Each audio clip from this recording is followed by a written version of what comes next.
talk all the time, you'll never hear what anybody else has to say. And therefore, all you'll have to talk about is your own conversation. The same is true for people who think all the time. That means, when I use the word think, talking to yourself, subvocal conversation, the constant chit-chat of symbols and images and talk and words inside your skull. Now, if you do that all the time, you'll find that you've nothing to think about except thinking. And just as you have to stop talking to hear what others have to say, you have to stop thinking to find out what life is about. And the moment you stop thinking, you become into immediate contact with the unspeakable world.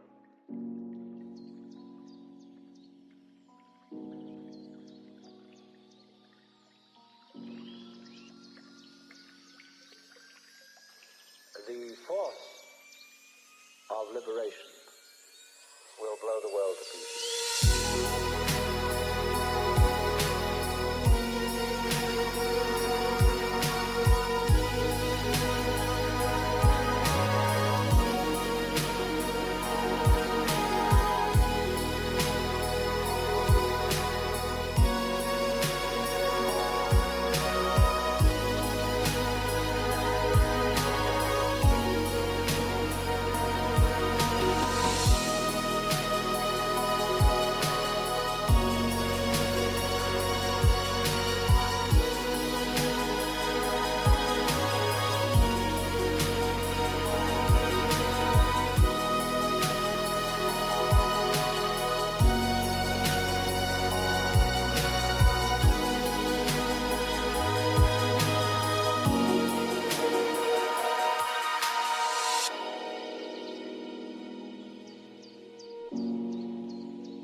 Hey guys, it's so good to be back together again for another week. Andy, how you going?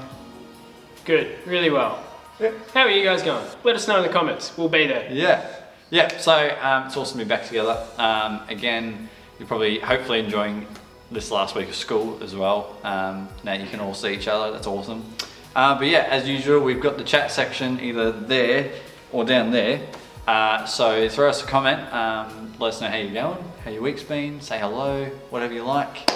What else we got in this? Well, I would just like to say how much I miss seeing you all. It's one thing to be on a Zoom and you go all the little people, but it's not as good. So we miss you. We love you guys, and we're keen to get back properly. It's going to be good.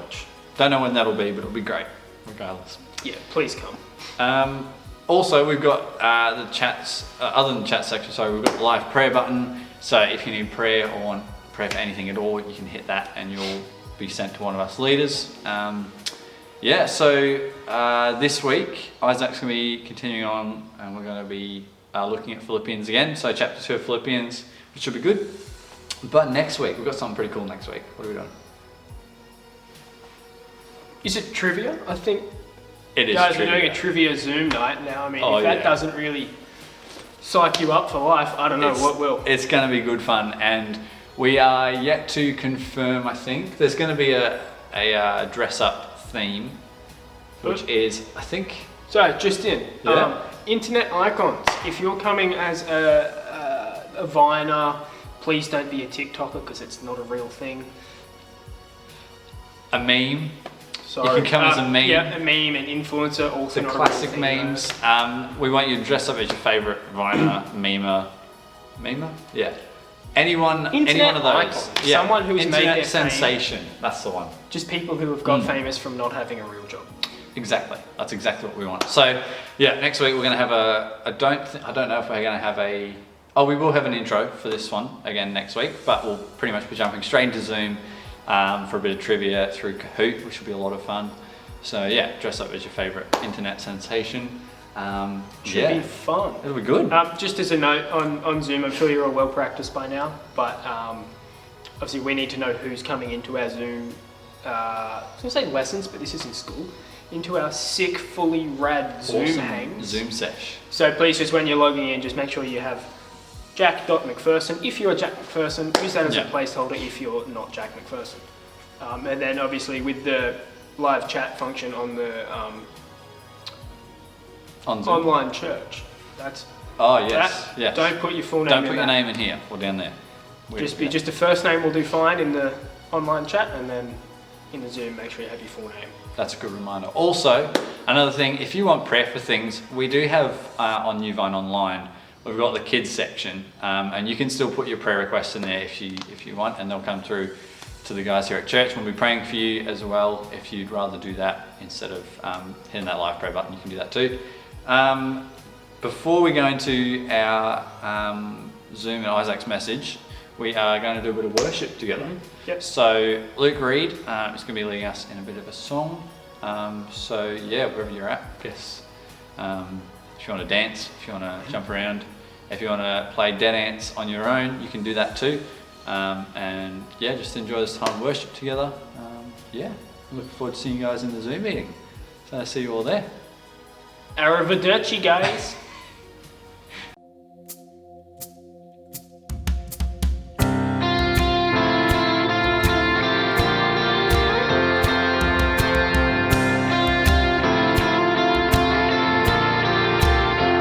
Let me out of the desert, roll me into the streams, river of living water, and turn my bitter into sweet. And all my burdens are lifted, took the shackles off my feet, and there's no sound louder than the captive set free.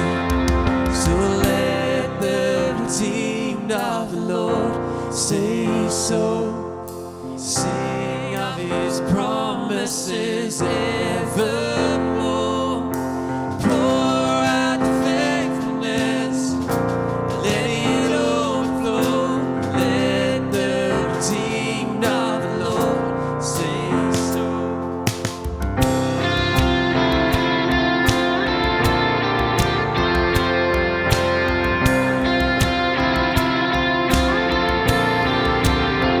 There is joy in the morning, springing up in my soul.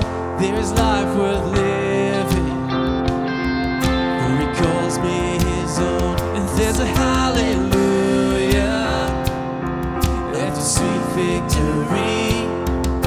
And there's no sound louder than a captive set free. And there's no sound louder than a captive set free. So let the redeemed of the Lord say so. Sing of his promises evermore. Pour out your faithfulness, let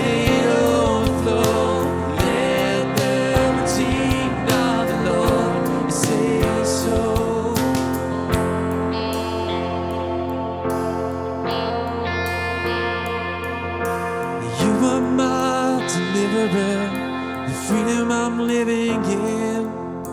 You are my deliverer, you are my promised land. You are my deliverer, the freedom I'm living in. You are my deliverer, you are my promised land. Oh, you are my deliverer, the freedom I'm living in. You are my deliverer, you are my promised land. Oh, you are my deliverer, the freedom I'm living in. You are my deliverer, you are my promised land. So let the redeemed of the Lord say so. Sing of his promises evermore. Pour out your faithfulness, let it overflow. Let the redeemed of the Lord say, pour out your faithfulness, let it overflow. Let the redeemed of the Lord say so.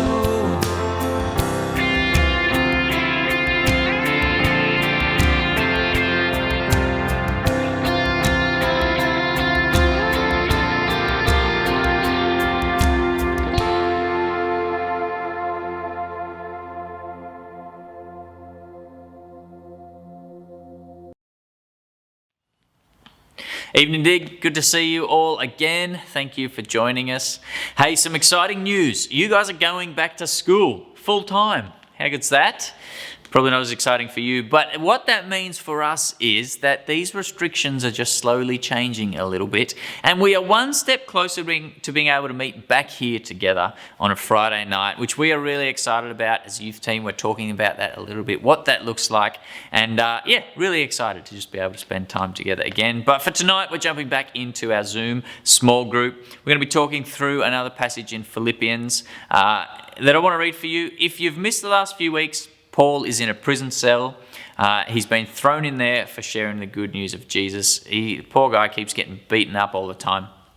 But he just has this perspective of joy and encouraging those around him. He writes to the church in Philippi just as a letter of encouragement and sort of says, God, regardless of this situation, regardless of my circumstance, may I experience joy and peace. God, enable me to have an outlook and a perspective that encourages those around me and actually sees the situation I'm in as an opportunity, not a burden. So if you've got your Bibles, turn with me to chapter 2. Mine is titled True Humility. Yours may say something of those sorts, but Paul is encouraging the church to reflect the humility that we see Jesus show in his time on earth. So verse 1, Christ encourages you and his love comforts you. God's Spirit unites you and you are concerned for others. Now make me completely happy. Live in harmony by showing love for each other. Be united in what you think as if you were only one person. Don't be jealous or proud, but be humble and consider others more important than yourselves. Care about them as much as you care about yourselves and think the same way that Jesus did. Christ was truly God, but he did not try to remain equal with God. Instead, he gave up everything and became a slave when he became like one of us. Christ was humbled, he obeyed God, and he even died on a cross. And then God gave him the highest place and honoured his name above all other names, so that the name of Jesus everyone will bow down, those in heaven, on earth and under earth, and to the glory of God the Father, everyone will openly agree that Jesus Christ is Lord. Paul again has got an encouragement for the church in Philippi. The first few verses, he's really just building them up, but we see in this verse here, I guess there's a little bit of a challenge that Paul brings to the church where he encourages them to pursue humility. I just want to quickly read verse 3 again. Don't be jealous or proud, but be humble and consider others more important than yourselves. I want to ask you that question. Would you say that your default attitude is those around you are more important than yourself? I don't mean that in like a self-value sort of way, but the thought of, no, of course I'm going to put others before myself. If you do, good on you. If you don't, you're probably embracing a pretty normal cultural perspective. We live in a culture that tells us we are the most important person in the world. That what we want is most important, that our happiness is the most important thing, and it doesn't matter who we hurt in the process, just so long as we find happiness. Well, I've got a hard truth for you. Nowhere in this book does Jesus talk about your happiness being the most important thing. Quite the opposite. He says, actually, if you follow me, there's going to be some tricky times. People might hate you. People may not approve of the way you live. They might reject you.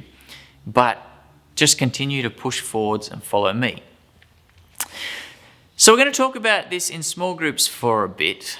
But I want to ask you what it would look like for your life to come from a place where you put those around you before yourself. That you all of a sudden see that true happiness and joy is found when we serve. Jesus came to earth as God, but he didn't flaunt around his title and command those around him to serve him. He didn't climb on the shoulders and use people as a chance to elevate himself, but the opposite. Jesus looked for opportunities to lift up those around him. He looked for opportunities to serve those who were hurting and broken. He never thought of himself better than anyone, but the opposite, served those that the rest of the community rejected. A really potent thought that my dad has shared with me since I was young is this simple thought where he used to remind me, Isaac, God loves you, but he doesn't love you more than anyone else. I think for me, I can fall into the trap of thinking for some reason I'm more important than that person, and God will love me more, and somehow think it's okay to look down my nose at those people for one reason or another, but that just simply is not true at all. Jesus has called you and I to first and foremost be servants for those around us. He says, people will know you follow me by your love for one another, but your love for those around you, your willingness to forgo your own needs so that someone else may be put before yourself. Challenging thoughts, not easy things to live out, but if we look at the life of Jesus, very much the way he lived. We're going to talk about that a little bit more now. So, small groups, if you jump on Zoom with us, there's a button down here. We're going to head over there and chat a little bit longer. Looking forward to it. See you guys.